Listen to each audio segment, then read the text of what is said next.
What's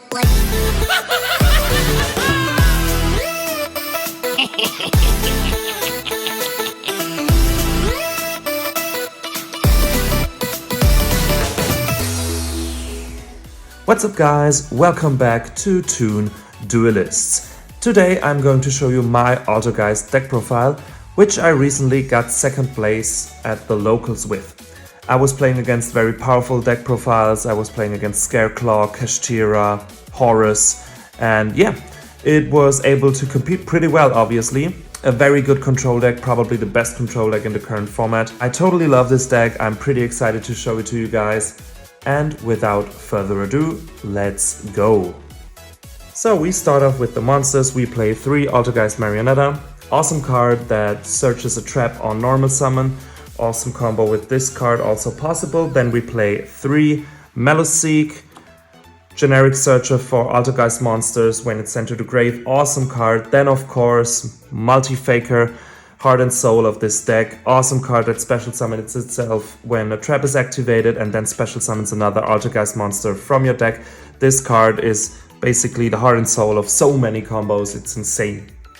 Then we also run 3 Altergeist Pukure. Pukure is also a very essential card.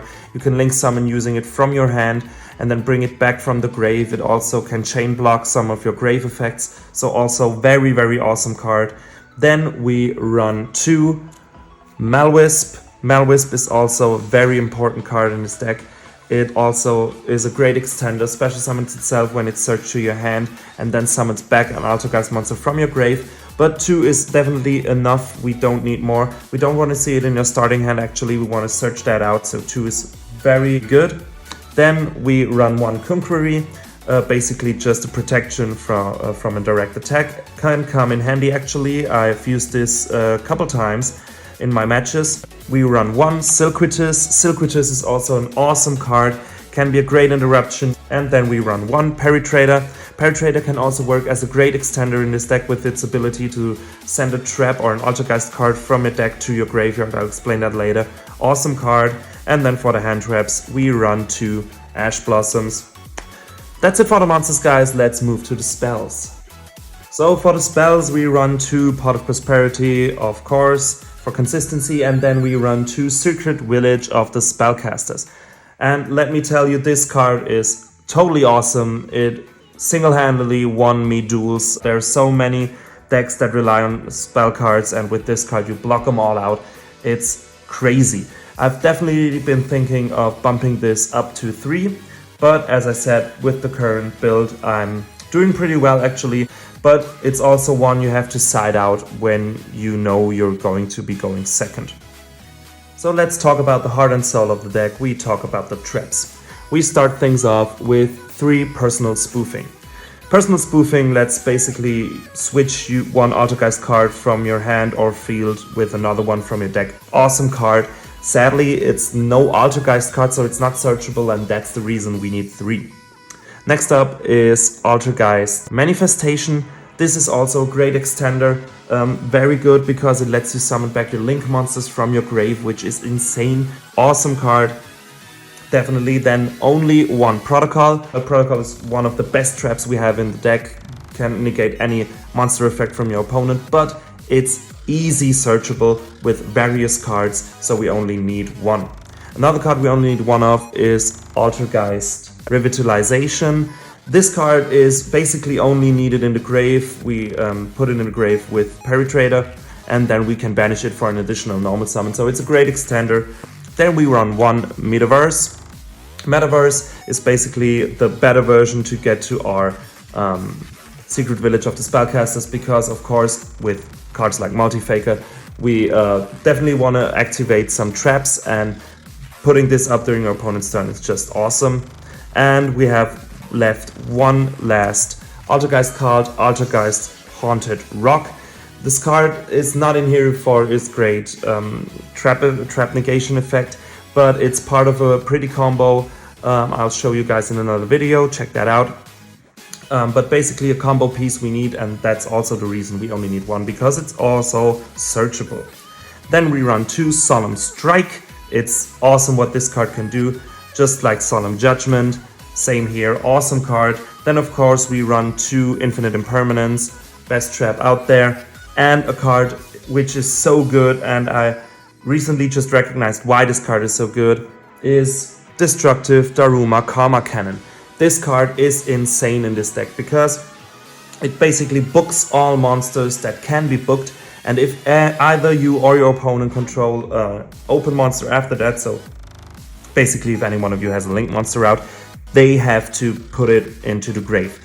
This is so good because it targets your opponent, not the monster, so it basically gets around pretty much every protection I can think of, and you also profit from this because most of your link monsters have grave effects which you want to resolve, so this card is awesome.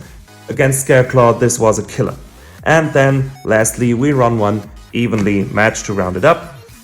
Guys, of course, Metaverse is also a card you can side out if you're going second, because of course Secret Village of the Spellcasters is most powerful going first. Guys, this is it for the traps. Let's get into the extra deck. So for the extra deck, we run one of the relatively new Altergeist Adminia. Adminia is awesome card, basically your boss monster. On summon it searches you any Altergeist trap, which will most likely be Protocol, and then it has this awesome effect where it can, as a quick effect, you can just take control of one of your opponent's monster and it becomes an Altergeist monster, which is important because that means you can use it for all your other link plays. Awesome card, big boss monster. You can also bump it up to 2. I actually wanted to do that, but I couldn't get my hands on the second one before the tournament. But yeah, 1 was really enough. Then we have the next card, which I definitely have to bump up to 2, which is Altergeist Urban Chi.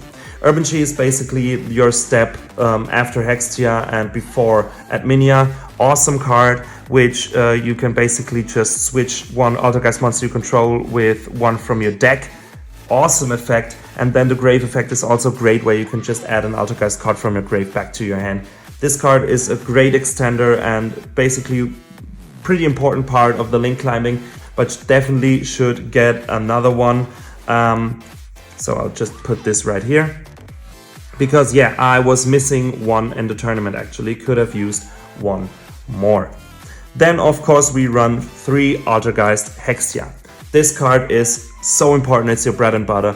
You need to play 3 of those cards, there's no way around that. It's your generic link 2, you will always go into Hextia. It's an generic spell, trap negate, awesome card, and its grave search effect is also amazing. You need this card, definitely. Then another card I run 2 of so far is Altergeist Dragvirion.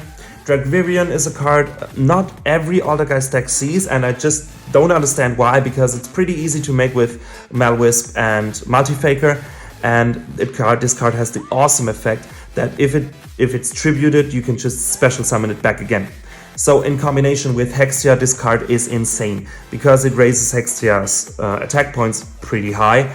And also you can use Hextia's effect twice, because if you tribute Dragvirion for the effect of Hextia, it comes back right away, and Hextia's effect is not once per turn, so you can just use Hextia's effect twice. This card is awesome. 1 is basically all you need, but I've put in 2 just in case. But yeah, I'll be honest, the rest of the extra deck is not that important either. We run 1 Altergeist Memory Giant. This card can be useful when you want to finish the duel, but I haven't used it at all actually. Then we run 1 Dark, the Dark Charmer Gloomy. It's okay, can be helpful to go, for example, in your Mag Knight Crusadia Evermax. This card actually is pretty good. It saved me 1 duel when I was struggling to get my combo back up after my board got wiped. So this card is really, really good. Then we have 1 Nightmare Phoenix, pretty generic. And then we go for the Link 1 monsters. We run 1 Linkuriboh, 1 Salmon Great Almirage, and 1 Relinquished Soul. If you want to change one of those, I'd rather go into Relinquished Soul or Linkuriboh. Almirage is of course easier to summon with only needing a monster with 1000 or less attack. Of course, if you run your Pot of Prosperity, basically the ones you want to send out are these 3 Memory Giant, 1 Dragvirion, and then maybe a Phoenix or a Dark Charmer. So guys, that's it for today's deck profile. I hope you enjoyed. If you like control decks, you should definitely give Altergeist a try. You should also check out our combo video where I explain how you have to play this deck. Can get complicated from time to time, so check that out on our channel too. Consider subscribing, we have new content for you every week and try to keep you updated as quick as possible. Guys, until next time, have a good one.